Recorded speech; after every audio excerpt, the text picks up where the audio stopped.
My name is Terrence Griffin. I'm the Director of Alumni Engagement at Rutgers University, Newark. And I want to thank you all for joining us for today's Authors Talk with Dr. Lynnette Malwini. This evening, this event is part of a year-long celebration honoring the 75th anniversary of Rutgers University, Newark, and I want to thank you all for being a part of it. I'd like to first introduce our panelists, and then I will turn it over to our panelist and featured speaker. Tonight's moderator is Tyhisha Henry. Tyhisha K. Henry is the Assistant Director of Diversity, Equity, Inclusion, and Belonging, with a special focus on student support at Kent Place School in Summit, New Jersey. She has a sincere passion for working with youth and families, which has led her to dedicate her entire career to focusing on the whole child over the past 19 years in positions of a Head Start social worker, school counselor, and supervisor of counseling in various pre-K through 12 educational settings. As assistant director, she works actively to create safe spaces for students in educational settings. In addition to creating safe spaces, she coordinates and facilitates inclusive programming and training for all students.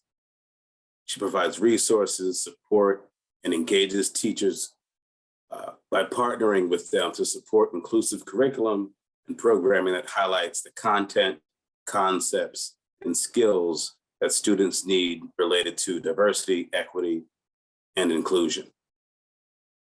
She is a Rutgers University Newark graduate, earning her BA in psychology and holds an MA in psychological studies from Seton Hall University. Our featured speaker is Dr. Lynnette Mawhinney. She has allowed us to call her Lynette, so I will do so for the rest of the introduction. She is the chair of the Department of Urban Education and associate professor of urban education. She is also affiliated faculty in the African American and African Studies Department.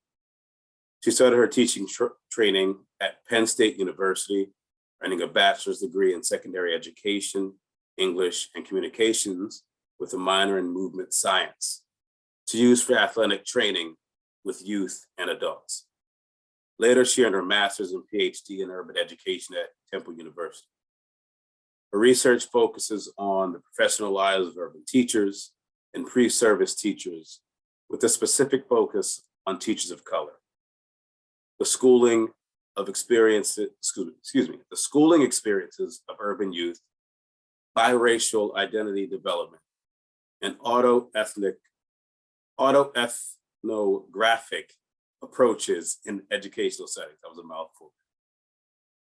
Coupled with her writing endeavors, Dr. Malwini is also associate editor of the review under Taylor and Francis. She has published extensively in both US and internationally focused peer-reviewed journals. And tonight she will be talking about her most recent book, Lulu, which has received acclaimed stars from Kirkus Review. A few agenda items for today. Please note that all attendees have been placed on mute for the duration of this discussion. If you have questions, please feel free to send them via the Q&A option at the bottom of your screen throughout the presentation. After the discussion, we will try our best to get to as many as possible. It is now my privilege to turn this over to the panelists. Enjoy the conversation. Thank you all. Hello, good evening, everybody. Thank you for taking the time to join me today. So to start off, I want to give a little bit of background in terms of why I even came to writing Lulu, the One and Only, before I actually share the story itself.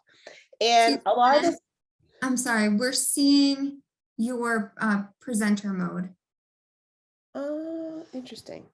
Okay.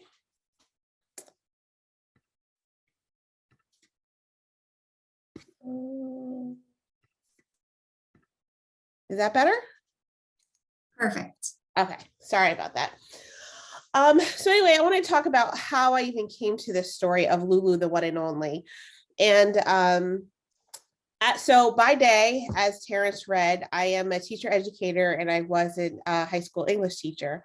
And so I think a lot about literature and what's being provided to our children in schooling environments.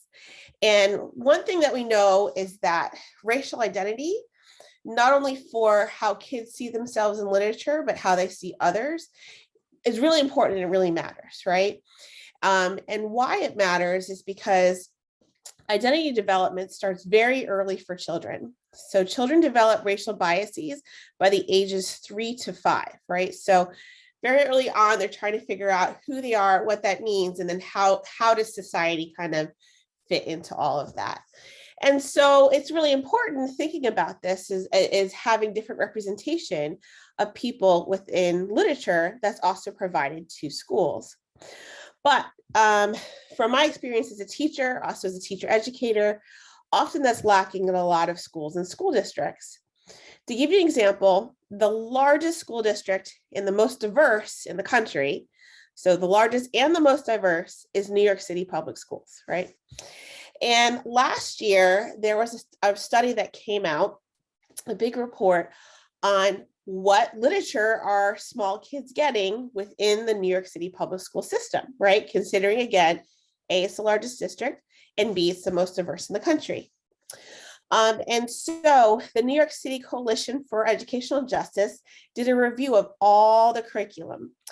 And when they looked at from pre-K to early childhood years, they looked at all the characters that were represented within these books, right? Compared to the actual percentage of children who are in that area and their racial identity. So for instance, in New York City public schools in early childhood years, you will see that there is 41% of children that identify as Latinx. But when they did a look at all the literature that's being used in the schools, only 3% of characters are Latinx, right? Black students make up 26% within the school district, 14% of characters were Black, right? And it kind of goes on and on and on. But you'll see towards the bottom, 15% of students are white and identify as white, yet 28% of the characters, which is the most that they were able to see, are white. And interestingly enough, what comes up is oftentimes when books even try to think about race or unpack race, it's often done with animals. So 51% of the literature period actually represent animals, which make up 0% of the children in the school district. And so they also looked at the authorship. Who are writing these books, right? So in the pre-K curriculum, they had 0 Black authors, 0 Native authors, 0 Middle Eastern authors. There's 1 Latinx author, there's 1 Asian author, and 40 white authors, right? So there's a mismatch on characters, what's being presented in the curriculum, how students are being represented, and also the authorship. So for me, when I see a problem, I like to fix it. And that's where Lulu came in.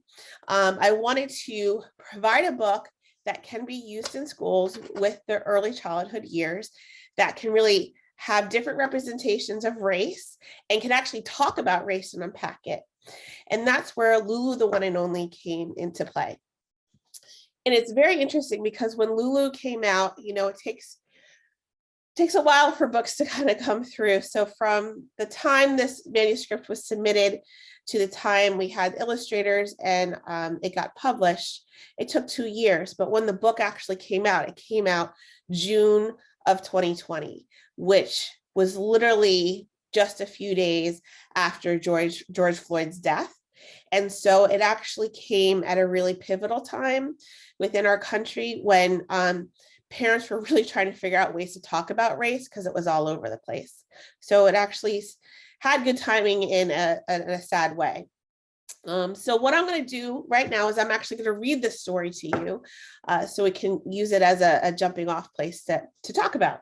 And you can see what I envisioned in terms of creating a book, again, me being a Black woman and trying to bring other characters of color to light. So Lulu, the one and only. My name is Lulu Lovington, but everyone calls me Lulu. It means pearl in Arabic. Mama tells me, you are unique and gorgeous, just like a Black pearl. She wears these beautiful earrings all the time. They are from her mother in Kenya. My big brother's name is Zane, and it means gift. He's silly, and he makes me laugh a lot. Being in a part Black and part white family seems to confuse people around us. They say a lot of mean things to us because they don't think we fit in. Kids tease Zane, you're the Blackest guy on the team. The coach is really your dad?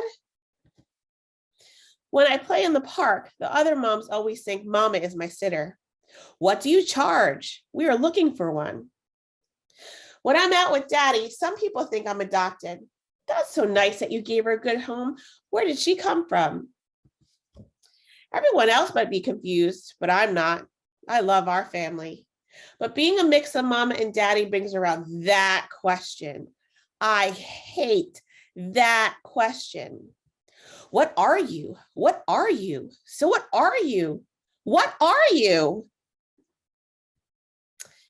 Zane, do people ever ask what you are? Yeah, it's annoying, but that's when I use my power phrase. Your power phrase? It helps people understand who you are, not what you are. I'm proud of our family in that I'm brown, but I am more than my skin. I want people to know what's inside me too. When I get that question, I tell them, I am magic made from my parents. Dad taught me how to play hockey, and I love this story. I love to study space because of Mom. You know how good I am at these many things. Mom and Dad have a ton to do with that. Wow, Zane is really smart. Now I need a power phrase too, and I need it fast. But how do I find my power phrase?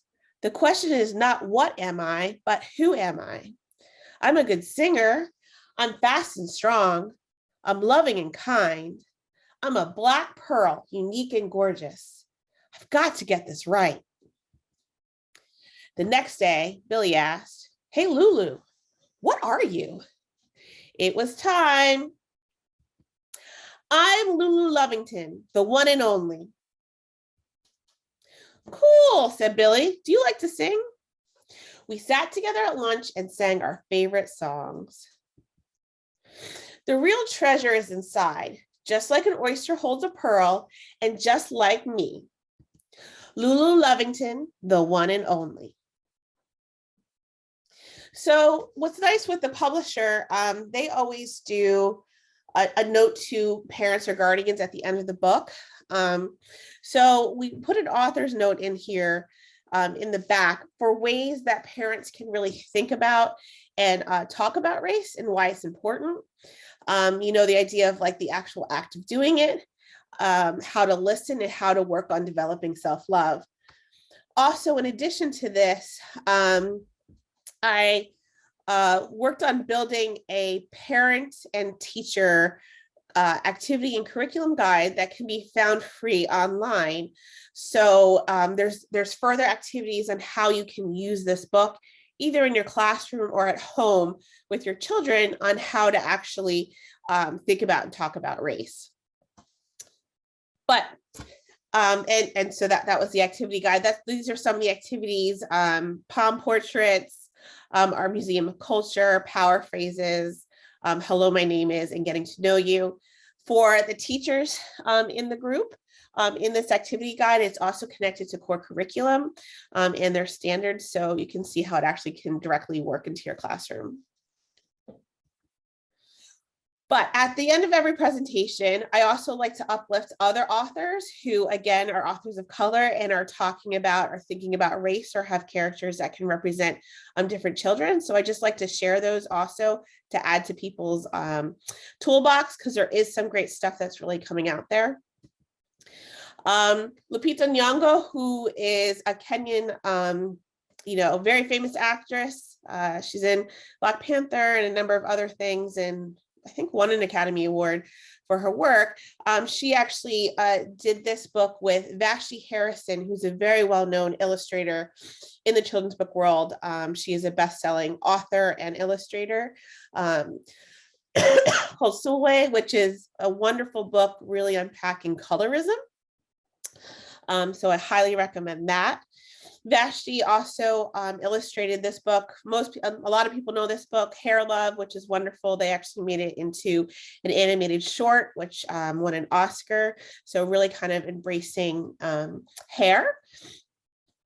Marisol McDonald's series is a 3-part series done by Monica Brown, who herself is biracial. She's half Latina, half white. Her character that she's built, Marisol McDonald, is also biracial. And the first book doesn't match, really kind of unpacks that. And then the rest of the series just has her as this really fun character in getting to different situations. And this is my little girl. This is Gabby, is my little 1-year-old. And I like to shout out her favorite book right now.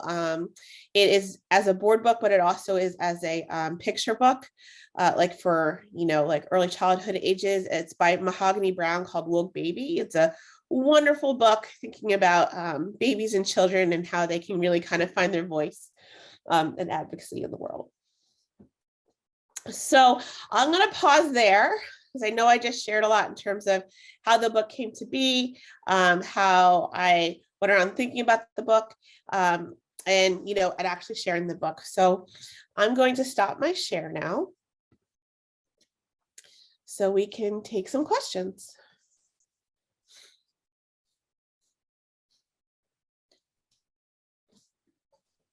Good evening. Thank you so much for that wonderful presentation.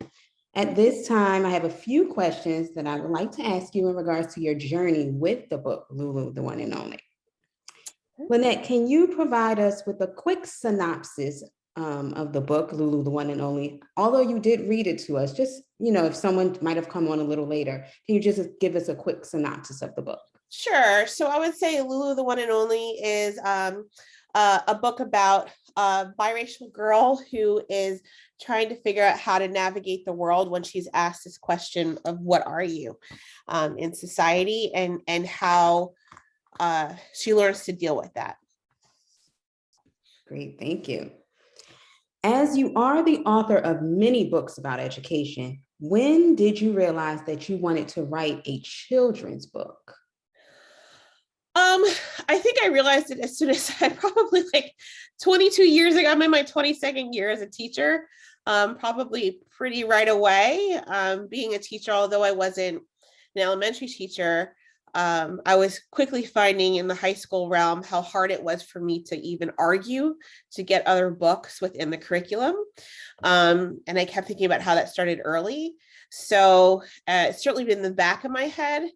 It's interesting. I find ever since writing a children's book, I think it's in the back of a lot of people's heads, because a lot of people ask me, oh, I thought about this. What do I do?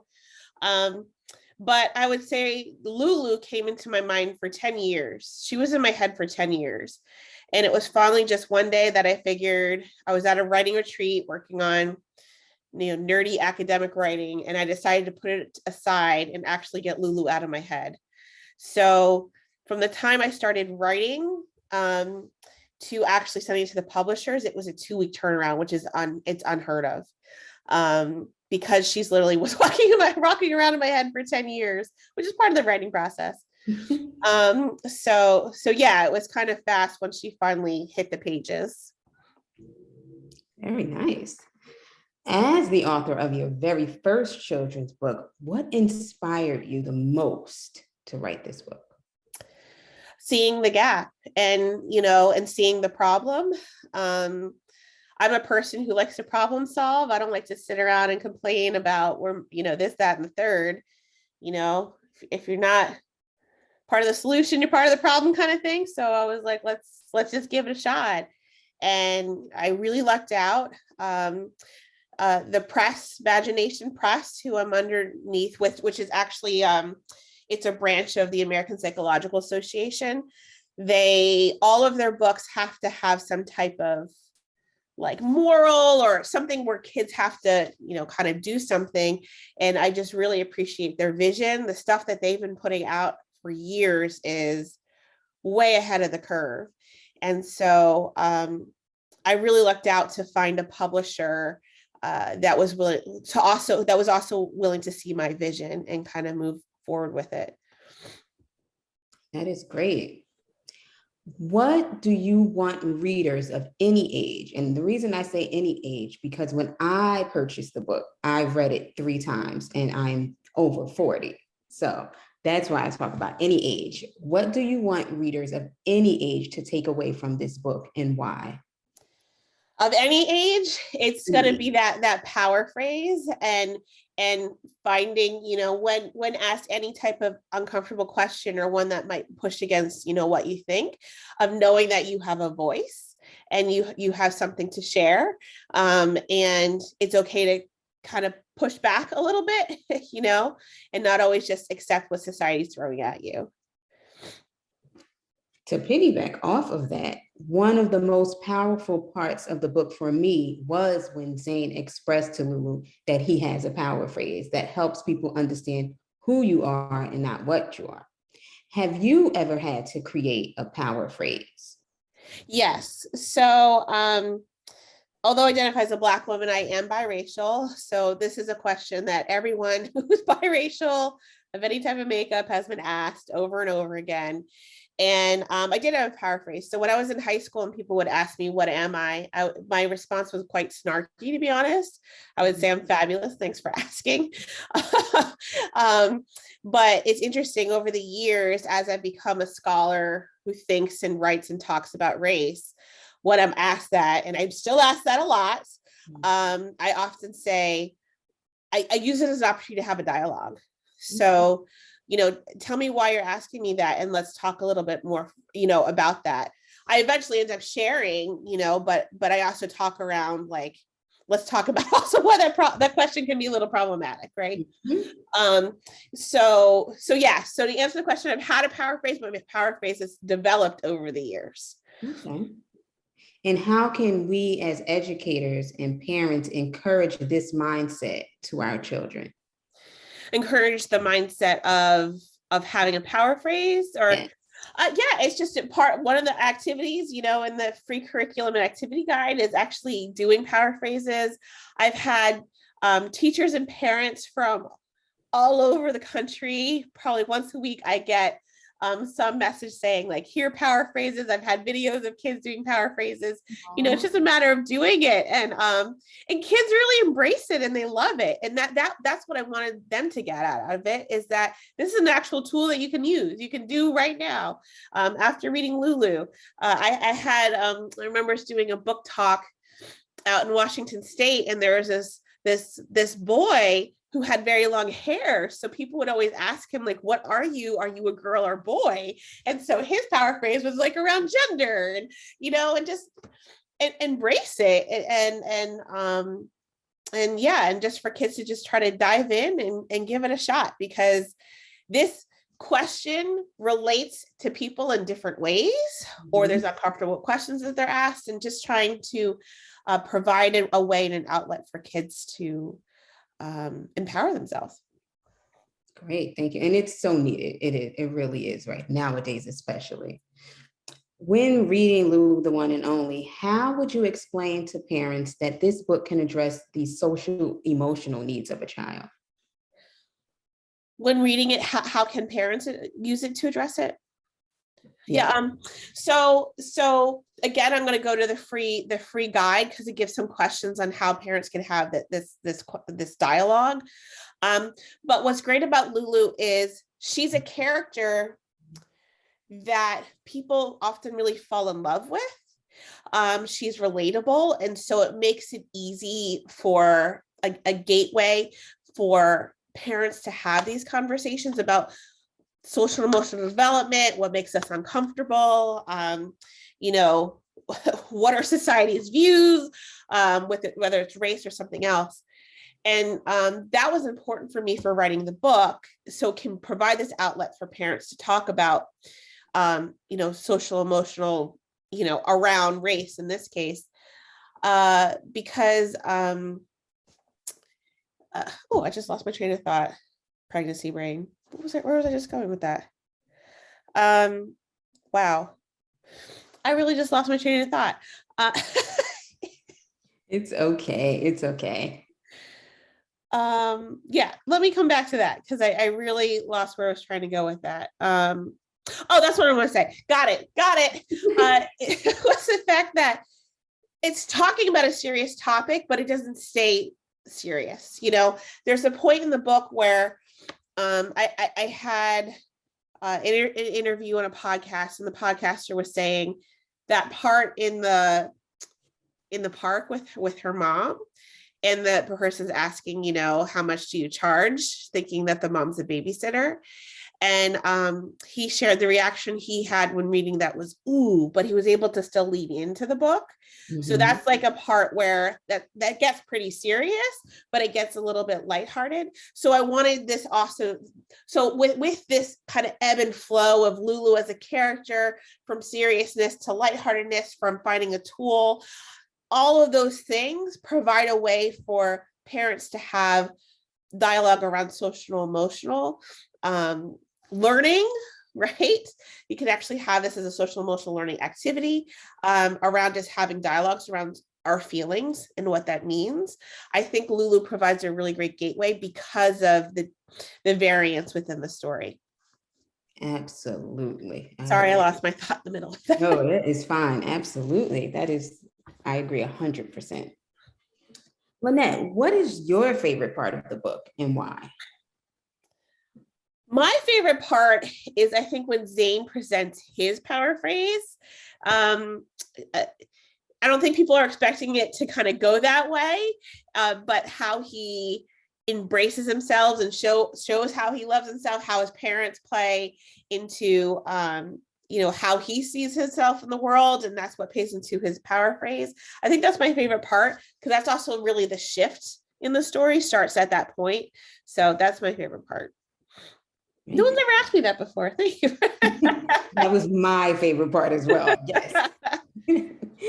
We do have some questions that were submitted to us at the time of registration, so I'm going to ask some of those.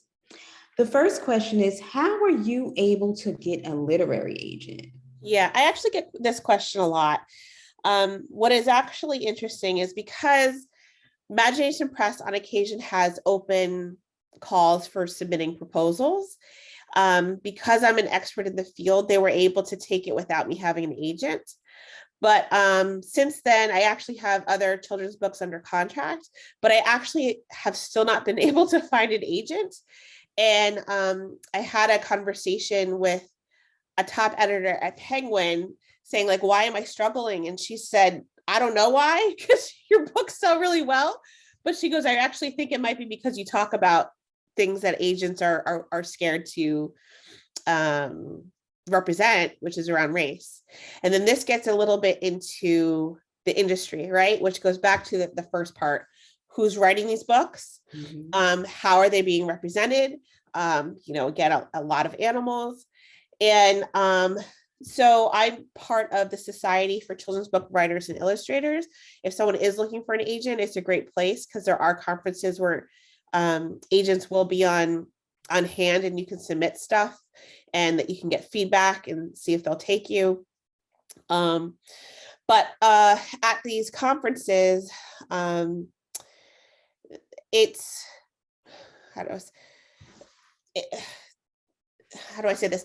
That there was a conversation at one of the conferences where all the editors were saying, okay, yeah, there's a little bit more people of color coming to writership, but they're getting blocked by editors. How do you even get to editors? You need the agent to do that. And that whole industry is very white. And so I remember an editor saying, like, there's a lot of work to be done. And so the fact that I think I could talk about race and controversial stuff doesn't make agents feel as comfortable. So I'm still working on it. There's an agent out there. I'm here, I do good work, I promise. But it's, you know, it's not easy.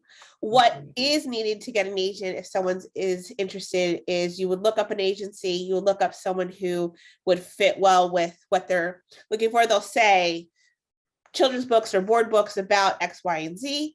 You would write a proposal and then also submit your work with that. Okay. So just a tip. Okay, thank you for that. Mhm. Did any of your life experiences influence the story in the book? If so, what were they? It's interesting. People often ask me, because I'm biracial, like, am I Lulu? I'm not.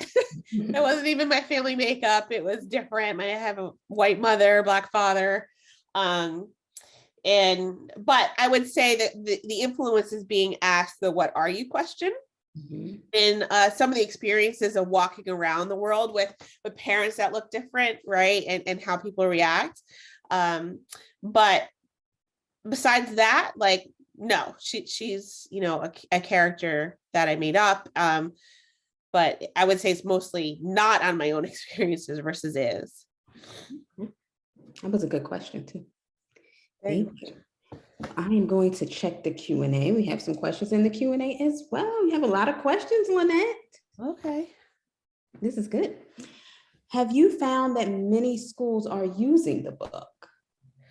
I have, for as best as I can tell. I mean, a lot of it's anecdotal, right? So we can tell by sales, the sales went way past what we were surpassing very quickly. A lot of those sales can be from school districts who are buying the book. As I said, a lot of teachers reach out to me and share what's happening in their classroom. I don't actually always know if it's being used district-wide or just in the classroom, unless it's shared with me. But I do know I hear from teachers once a week that it's being used in schools, however it's getting in there. So that's exciting because that's what I wanted. And that's why I wanted to build a free tool for teachers to use it too. Because instead of saying like, here's a book, it's like, here's a book and here's some supports on how to use it too. Exactly. And then there is a second part to this question, and I think you've answered part of it. Have you been contacted by them or doing any virtual presentations to classes? Yeah.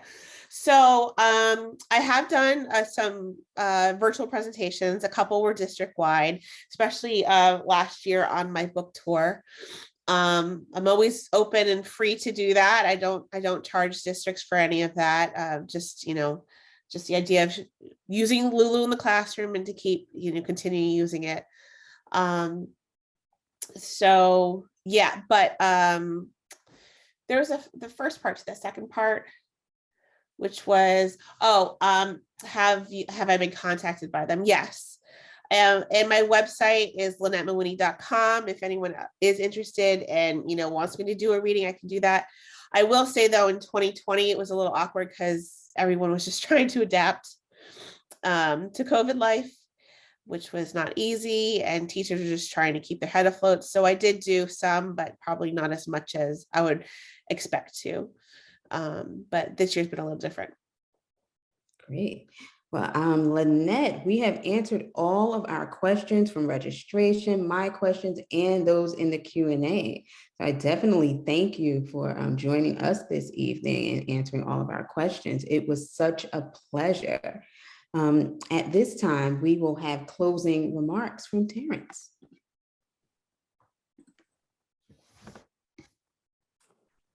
Thank you both. Before I close out the conversation, are there any final remarks from you? Lynette, do you have any closing remarks? Do you like to share any final thoughts you'd like to share? Yeah, some final thoughts that I just have is, well, first off, again, thank you everyone for joining today and listening to Lulu. 'Tis the season. Lulu makes a great stocking stuffer. So, please support the book and share the book with loved ones or those you might be interested in the book.